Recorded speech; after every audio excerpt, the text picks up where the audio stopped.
Hello everyone, welcome to Learn for Fun. I'm your host Sylvia. Welcome to my channel. So today I'm going to be making this omelette with a twist. I'm going to be adding a little bit of paneer in that. Sounds interesting, right?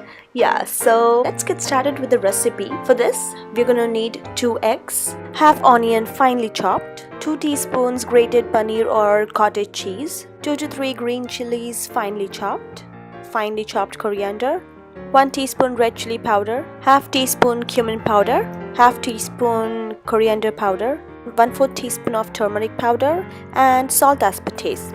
In a bowl, crack the eggs and whisk. Now let's add all the remaining ingredients, including the paneer, all the dry ingredients as well, and the coriander.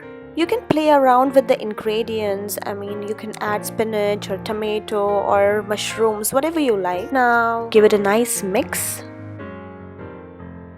and set it aside. Now let's take a pan, heat up some oil or butter or both, whatever you like. Let the butter melt.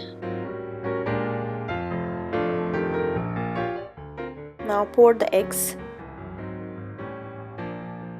Spread it evenly. Wait till you get a nice golden brown color. Turn it over and cook it from the other side as well. This looks about done. So let's take it out on a plate. And your omelette is ready. You can serve it with toasted bread and hash browns and ketchup. Look at this, doesn't it look yummy? It has this nice flavor of the eggs and also the paneer. So I hope you like this recipe. Do give it a try. Let me know how it turned out. Please leave a comment below. Please like, share and subscribe. Don't forget to press on the bell icon for the notifications. Thanks again for watching, and I'll see you all in the next video. Till then, happy learning, happy cooking.